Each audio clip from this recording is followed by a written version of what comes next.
Imagine discovering a horrifying family secret so devastating it drives a preacher to commit unspeakable violence against his own father. A twisted betrayal shatters everything he believes in, and a lifetime of trust is destroyed in an instant. This is the story of a man whose faith and family were everything, until one brutal truth turned his world upside down. Pastor Gideon Reed, 42, was the embodiment of devotion in his Mobile, Alabama community, famous for his fiery sermons on faith, family, and moral values. Gideon's ministry drew hundreds of followers who saw him as a beacon of righteousness. His dedication to his church and his family earned him widespread admiration, with many viewing him as the living example of the virtues he preached. Marissa Reed, 38, was the perfect counterpart to Gideon. Graceful and composed, she balanced her roles as a preacher's wife and the dedicated mother of their 5 children: Rachel, 16, Gideon Jr., 14, Levi, 12, Chloe, 9, and Jonah, 6. Whether she was leading Sunday school, organizing charity drives, or supporting Gideon's ministry from behind the scenes, Marissa's presence in the community felt constant. Her calm demeanor and warm smile were a reassuring fixture at every church gathering. Together, Gideon and Marissa presented the image of a family blessed by faith, living the kind of life others could only aspire to. At the heart of their spiritual foundation stood Deacon Samuel Reed, Gideon's 65-year-old father, a respected elder in the church. Samuel had spent decades serving in various ministries, becoming a moral compass for much of the congregation. His influence on Gideon's upbringing was profound. From a young age, Samuel instilled in his son a deep reverence for God, unwavering commitment to family, and strict adherence to Scripture. Gideon often credited his father during sermons, praising Samuel as the rock upon which the Reed family had been built. The Reed household, with its 5 active children, was always buzzing with life. Rachel, the oldest at 16, was thoughtful and academically driven, frequently helping out with church youth programs. Gideon Jr., 14, was quieter but keenly observant. If there was a task to be done at church, he'd be the first to roll up his sleeves and assist. 12-year-old Levi was the adventurous spirit, always curious and ready to explore. 9-year-old Chloe was sensitive and eager to please, and the youngest, Jonah at 6, was the family's bright spark, doted on by all and blissfully unaware of grown-up worries. Sunday dinners at Samuel's home in Mobile had become a cherished tradition. These gatherings usually opened with a reading from Scripture, led by Samuel himself, followed by spirited conversations about church events and neighborhood matters. For Gideon, these evenings were a reminder of how tightly knit the Reed family was, a reflection of the faith they cherished and the deep bonds they believed could withstand any test life might throw at them. One evening at dinner, the Reed family gathered around their sturdy oak table, savoring a rare moment of relaxed conversation and hearty laughter. Rachel, their 16-year-old, had been waiting all day for a chance to speak about her latest school assignment. Her eyes sparkled with excitement as she finally found a lull in the chatter. "I have a genealogy project in biology class," she announced. "I thought it might be fun if we all took one of those online DNA tests.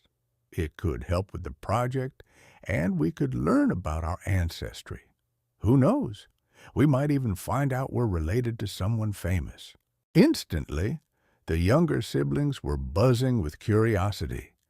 Gideon Jr. joked about uncovering a royal bloodline. Levi asked if they might have distant cousins in Europe. Chloe wanted to know if the test would show her favorite foods, while little Jonah simply giggled, caught up in the excitement swirling around the table. Gideon smiled warmly.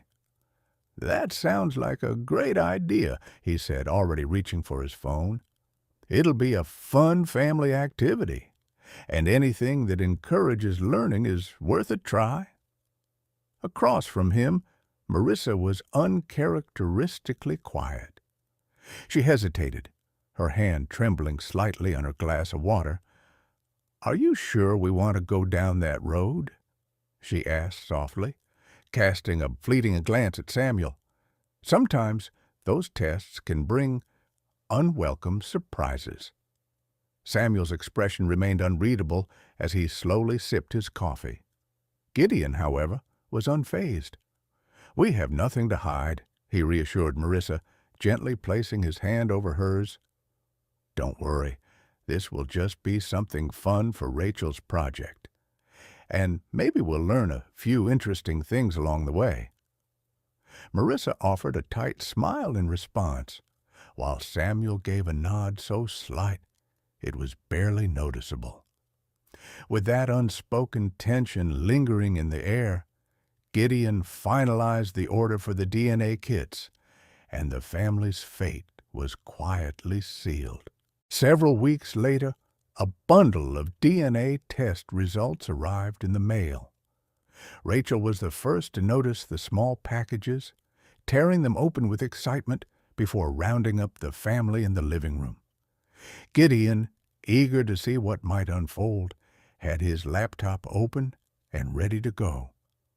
The children huddled around as he typed in the login credentials, the anticipation in the air nearly electric. At first, it was all cheerful curiosity. They discussed their supposed heritage, scanning through interactive ancestry maps on the screen. Marissa hovered near the doorway, arms crossed, trying to look casually interested. Samuel sat in a corner chair, his hands steepled, watching without a word. As Gideon scrolled deeper into the results, his playful smile began to fade.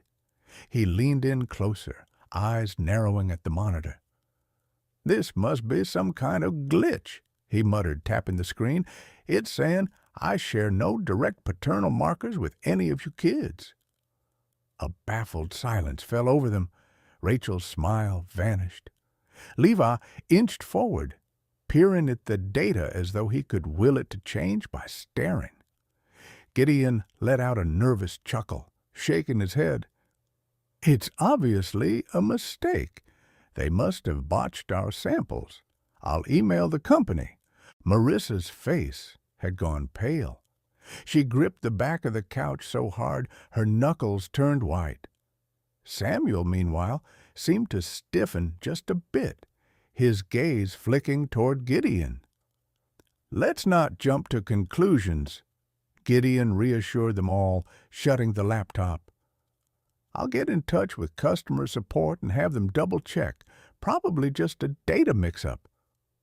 He planted a quick kiss on Marissa's temple as a gesture of comfort, though the gesture felt forced. "Don't worry about this," Gideon murmured. "I'll fix it."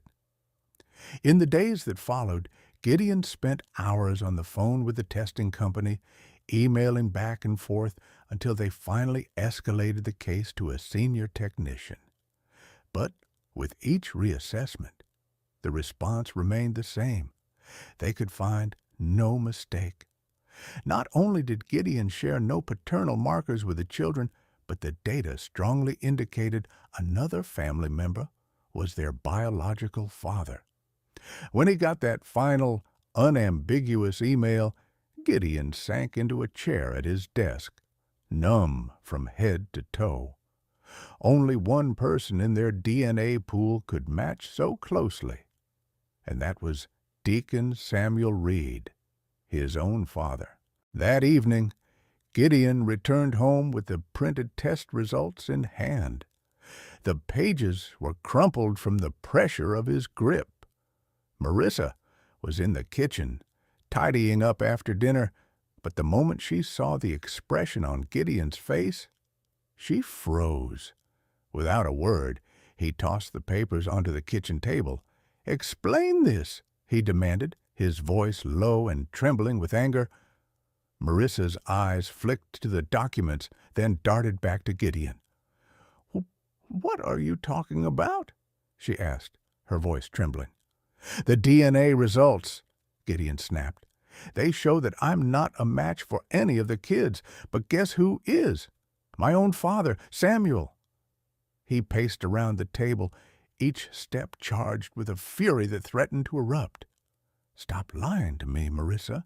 I asked the company to recheck, and they confirmed it. There's no mistake." Tears welled in Marissa's eyes as she clutched the back of a chair for support. "Gideon, please, just start talking." His voice cracked, betraying the heartbreak beneath his anger. Marissa tried to steady her breathing, but the words came out in panicked sobs. She admitted that shortly after their marriage began, Samuel had coerced her into a sexual relationship. Over time, the abuse turned into a twisted cycle of threats and guilt, leaving her too terrified to come forward. Every pregnancy, every child, had been Samuel's. Gideon stood rooted to the spot, the horror of her confession colliding with the reverence he'd always felt toward his father. "Years. You kept this hidden for years," he whispered, his voice thick with betrayal. How could you both do this to me? To us?" Marissa broke down completely, dropping to her knees. "I wanted to tell you, but I was so scared," she choked out between sobs. "I knew it would destroy you. I tried to stop him, but he held so much power over us." Her words blended into the rush of Gideon's own frantic thoughts. The sermons he'd preached on fidelity and family, the Sunday dinners in Samuel's home, the praise he'd heaped upon his father from the pulpit. He felt a wave of nausea at the realization that every cherished memory was now tainted by betrayal. Without another word, Gideon stormed out of the house, leaving Marissa sobbing on the floor. Her dark secret laid bare at last. Gideon Reed spent that night crumpled behind the wheel of his car, parked beneath a lone streetlight in a deserted lot on the outskirts of Mobile. His mind reeled with Marissa's confession, every single word replaying over and over, each one driving a fresh stab of betrayal through his heart. How could his father, the man he had loved and revered, commit such a monstrous act? How could Marissa, the woman he trusted above all else, hide this for so many years? Tears and rage came in waves. One moment, Gideon found himself pounding his fists against the steering wheel, cursing Samuel's name. The next, he buried his face in his hands, sobbing at the realization that even now, despite this horrifying secret, he still loved the children he'd raised. But they weren't his. That brutal fact gnawed at him, shattering his sense of self and the life he thought he knew. As the hours crept toward dawn, the intensity of his emotions transmuted into something ice-cold and resolute. He stared through the windshield at the flickering neon sign of a closed gas station. Forgiveness was unthinkable. Every lesson he'd ever taught from the pulpit about grace and mercy seemed to mock him now. A fury burned in him unlike anything he'd ever felt, and it demanded action. When the first pale light of morning broke over Mobile Bay, Gideon started the engine, his eyes red and hollow, his jaw set in rigid determination. If his father and Marissa had betrayed him so profoundly, there could only be one kind of justice. What he planned to do next terrified him almost as much as the betrayal itself. But after a lifetime of living by God's word, Gideon felt convinced that God had abandoned him first. That evening, Gideon returned home to a hushed and uneasy household. Shadows stretched across the living room walls, and the only sound was the soft ticking of the clock. Marissa was seated on the sofa, hands clasped in her lap, eyes rimmed with the dull red of persistent tears. She looked up when Gideon entered, her expression equal parts fear and fragile hope. He said nothing at first, standing in the doorway as though unsure he truly belonged there. In his right hand, mostly hidden by his jacket, he gripped a kitchen knife. His mind churned with images of betrayal and twisted family secrets, thoughts of Samuel's abuse, Marissa's silence, and the children he now knew were never his. "Gideon," Marissa began, voice shaking, "we have to—" "Stop," he barked, cutting her off. His tone was low, the words emerging like a guttural growl. "You've had your chance to explain. I listened.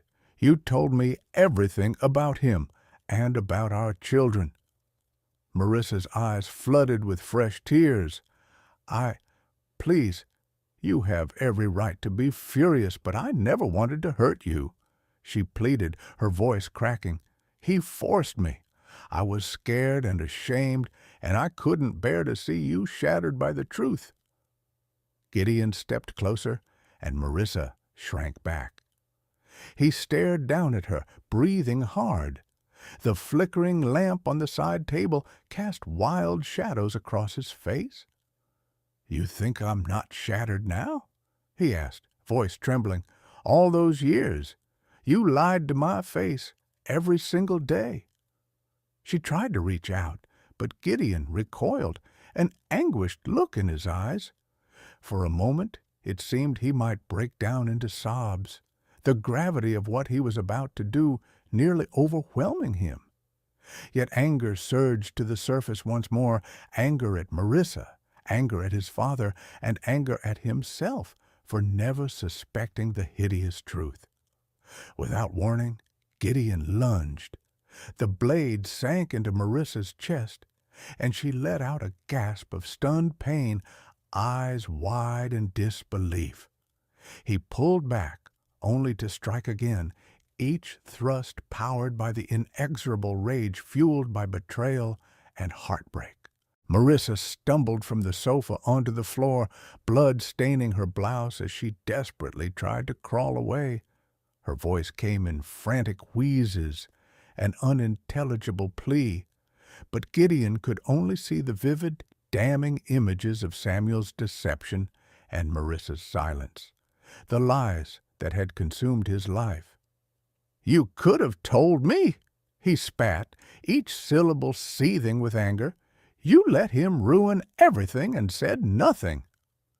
By the time Marissa stopped moving, the living room was eerily quiet, her body lying in a widening pool of red on the beige carpet.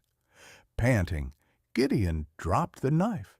In the suffocating stillness, he realized there was no going back, no undoing this final severing of their lives. A moment that should have been filled with triumph, if vengeance were ever sweet, was instead hollow, leaving him feeling more alone than ever. Yet even as he stared at the horrifying tableau before him, Gideon's rage did not subside. It merely shifted its target. One figure remained who had not yet faced retribution. Deacon Samuel Reed, the father who had betrayed him in the most unimaginable way. And Gideon was already envisioning that confrontation in his mind. The night air felt thick as Gideon drove across Mobile, Alabama, toward his father's modest brick home. His pulse hammered in his ears, and the dried blood on his clothes stiffened every time he shifted in the driver's seat. A single thought consumed him. Samuel must pay for what he's done. Pulling up to the curb, Gideon noticed that all the lights were on inside. He imagined Samuel was likely doing his evening prayer or reading the Bible, a sick irony. Given what Gideon had discovered, the front porch light cast a warm, deceptive glow on the door, a door Gideon had passed through countless times seeking guidance and comfort. Gideon burst inside without knocking, clutching the same knife he had just used on Marissa. Samuel was seated at the dining table, a well-worn Bible in front of him, alongside a steaming cup of tea. He looked up sharply, alarm spreading across his face. For a moment, father and son locked eyes, neither speaking a word. Gideon's chest rose and fell with the ragged cadence of his breath, his arm trembling from a combination of adrenaline and revulsion. "You lied to me my whole life," he hissed at last. "You preached all those sermons about virtue, about honesty, while you were—" His voice caught, a sob strangled by rage. "How could you do this to me?" Samuel's hands pressed against the edge of the table. "Son," he began, his tone carefully measured, "Don't you dare call me that!" Gideon roared, slamming the table with his free hand. "I was never your son in the ways that mattered. Not if you could do this, destroy my marriage, my family." His voice cracked with a grief so profound it nearly buckled his knees. He clenched the knife tighter, forcing himself to remain upright. Samuel took a slow step back, a flicker of fear in his eyes. Gideon could almost hear the man's frantic calculations. Should he try to calm Gideon? Fight back? Run? But it was far too late for pacifying words. Gideon lunged with the knife, slashing at Samuel's side. The older man cried out, stumbling backward as blood began to spread across his shirt. "You ruined me!" Gideon shouted, stabbing again. Each strike landed with a sickening thud, fueled by the culmination of lies and suffering that had defined his entire adult life. Samuel's protests fell away into gasps of agony as he struggled to steady himself against a chair. Panting, Gideon knelt beside his injured father, who was now sprawled on the floor clutching his wounds. The preacher's eyes, dark with fury, narrowed in a moment of cold clarity. "You fathered my children behind my back," he spat, voice trembling with disgust. "You took everything good I had and twisted it into something monstrous." In a final act of merciless rage, Gideon pressed the blade against Samuel's groin. A scream tore from Samuel's throat as Gideon severed the very source of his father's betrayal. The brutality of the act filled the small dining room with a horror Gideon couldn't fully absorb. All he knew was he had to end it.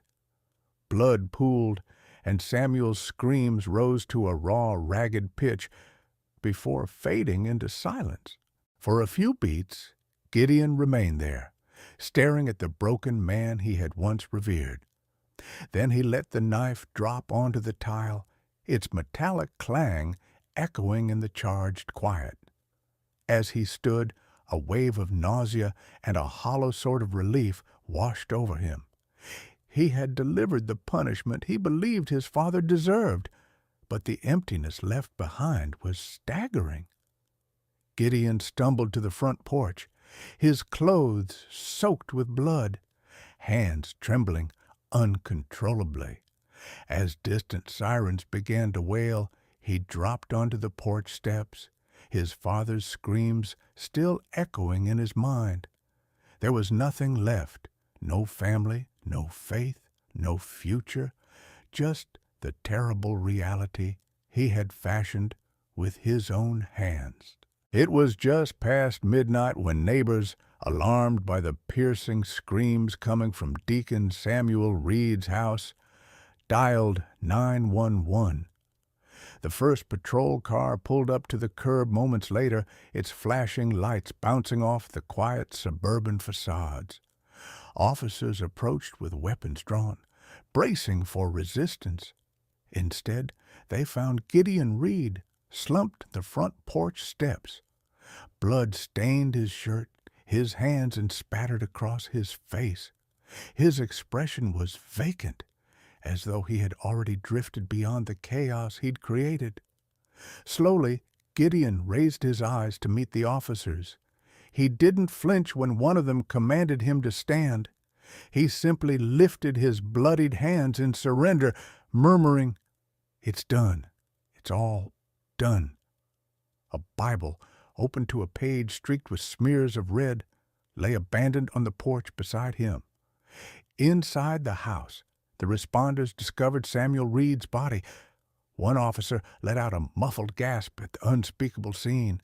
The bloody wounds across Samuel's chest, the mutilation, the sprawling evidence of a desperate final struggle.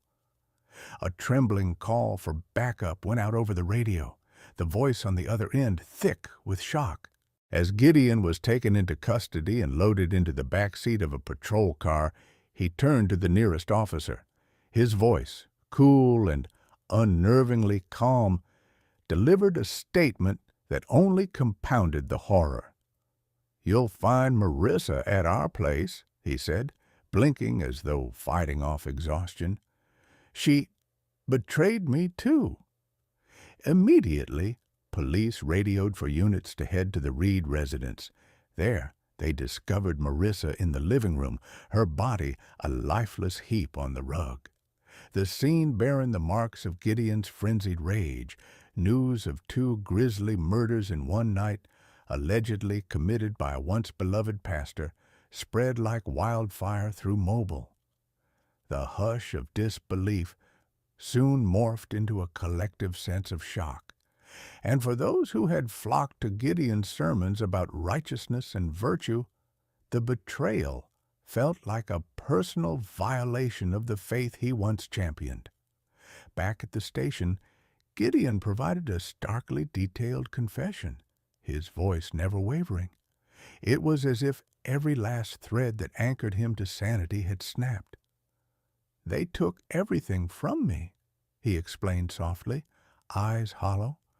"All those years, everything I believed in, built my life on, gone."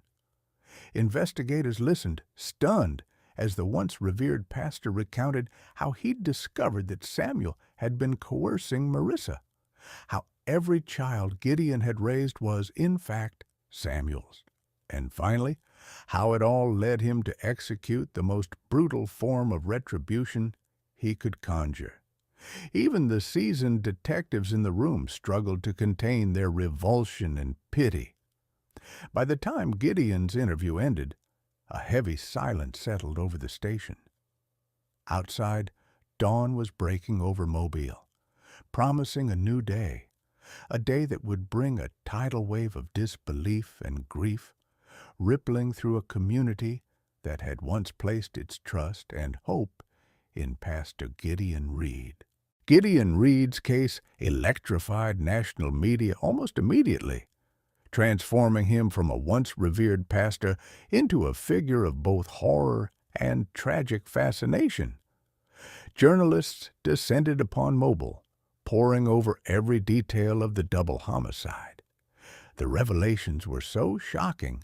His own father had secretly fathered Gideon's children, his wife had hidden the abuse, and Gideon's brutal response that even veteran crime reporters seemed at a loss for words.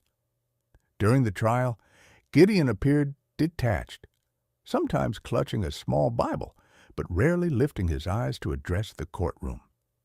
His defense counsel argued he had been driven to a mental and emotional breaking point by an unimaginable betrayal. Psychologists testified about the depth of the trauma Gideon faced upon learning the truth about his children's paternity and the years of coercion inflicted by Samuel Reed.